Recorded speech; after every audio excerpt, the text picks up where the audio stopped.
Hello friends, welcomes to Kanaka சமையல். இன்றைக்கி நாம் பார்க்க போகிறது ரொம்பவே டிஃப்ரெண்ட்டான ஒரு டிஷ்னு சொல்லலாம். நாட்டுக்கோழி வாழை இலை பரோட்டா எப்படி செய்யலாங்கிறத நாம் இன்றைக்கி பார்க்க போகிறோம். இது ரொம்பவே டேஸ்டான ஒரு டிஷ். வாங்க இதை எப்படி செய்யலாம் அப்படிங்கிறத நம்ம பார்க்கலாம்.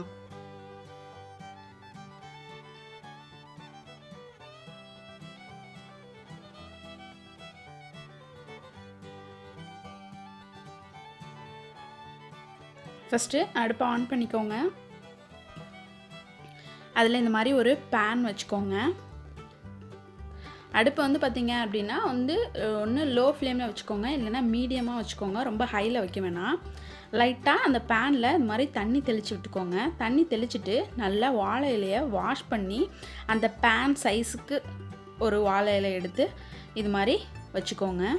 வச்சுட்டு இதில் நாட்டுக்கோழி குழம்பு இப்போ பார்த்திங்க அப்படின்னா நார்மலாக நான் ஆல்ரெடி ஒரு வீடியோ போட்டிருக்கேன், சிக்கன் கிரேவி எப்படி செய்யலாங்கிறத. அது நாட்டுக்கோழி வச்சு நான் செஞ்சுருக்கேன். அதே டைப்பில் அந்த கிரேவி நான் இதில் ஆட் பண்ணியிருக்கேன். நீங்கள் அந்த வீடியோ டிஸ்கிரிப்ஷன் பாக்ஸில் லிங்க் கொடுக்குறேன், அதை போய் பார்த்து நீங்கள் அந்த மாதிரி ரெடி பண்ணிக்கோங்க.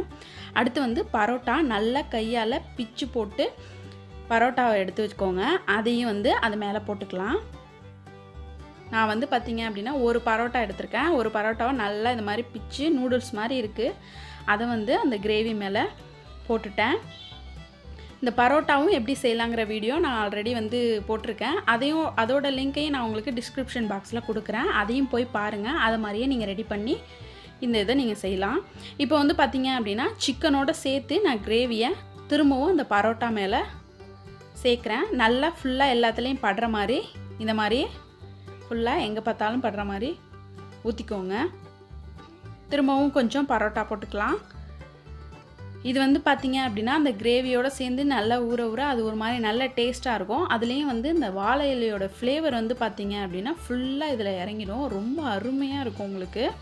திரும்பவும் பரோட்டா போட்டதுக்கப்புறமா கிரேவியை ஊற்றிக்கலாம். ஃபுல்லாக எல்லா இடத்துலையும் படுற மாதிரி நல்லா ஃபுல்லாக எல்லா இடத்துக்கும் ஊற்றிக்கோங்க. ஊற்றிட்டு நம்ம அது மேலே இன்னொரு இலையை வச்சு மூடிடலாம். மூடிட்டு இந்த மாதிரி ஃபுல்லாக சைடு எல்லாத்தையும் மடித்து விட்டுக்கோங்க. ஏன் அப்படின்னா அந்த உள்ளே வச்சோம் இல்லையா, அந்த ஸ்டஃபிங் எல்லாம் வெளியில் வராமல் இருக்கிறதுக்காக இந்த மாதிரி நல்லா ஃபுல்லாக க்ளோஸ் பண்ணிவிடுங்க. க்ளோஸ் பண்ணி அது மேலே நம்ம ஒரு வெயிட் வைக்க போகிறோம்.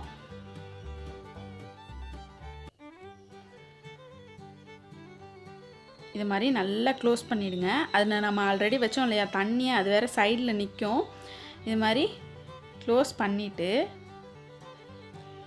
நான் ஒரு பாத்திரத்தில் தண்ணி பிடிச்சி வெயிட்டுக்காக தண்ணி பிடிச்சி அதை இது மேலே வைக்கிறேன். வச்சிட்டோன்னா அந்த இது எடுத்துக்காமல் இருக்கும். இதே மாதிரியே ஒரு 10 நிமிஷம் நம்ம இதை ஹீட் பண்ண போகிறோம். இப்போ நம்ம அந்த இதில் தெளித்தோம் இல்லையா தண்ணி, அது பார்த்திங்க அப்படின்னா கொதிக்க ஆரம்பிக்குது. அடுப்பு மீடியம் ஃப்ளேமில் இல்லைன்னா லோ ஃப்ளேம்லேயே வச்சுக்கோங்க. உங்களுக்கு அந்த தண்ணி கொதிக்க கொதிக்க என்ன ஆகும் அப்படின்னா அந்த வாழை இலையோட ஃப்ளேவர், அதாவது அது அந்த ஸ்மெல்லு நல்லா இருக்கும் இல்லையா, அது நல்லா இறங்க ஆரம்பிக்கும். அதில் உள்ள அந்த ஸ்டார்ச் அப்படிங்கிற ஒரு விட்டமின் உங்களுக்கு அந்த சாப்பாட்டில் இறங்க ஆரம்பிக்கும். உடம்புக்கு ரொம்ப ரொம்ப ரொம்ப நல்லது அப்படின்னா அந்த வாழை இலையோட ஸ்டார்ச் தான். இது பார்த்திங்க அப்படின்னா நம்மலாம் சின்ன வயசுலேருந்தே பார்த்துருப்போம். எல்லாருமே வாழை இலை போட்டு தான் சாப்பாடு பரிமாறுவாங்க. சுட சுட வாழை இலையில் சாதம் போட்டு சாப்பிடும்போது என்ன ஆகும்னா அதில் உள்ள அந்த ஸ்டார்ச் பச்சையம் அது நம்ம உடம்புல நிறைய சேரும். அதனால நிறைய பெனிஃபிட்ஸும் நமக்கு இருக்கும்.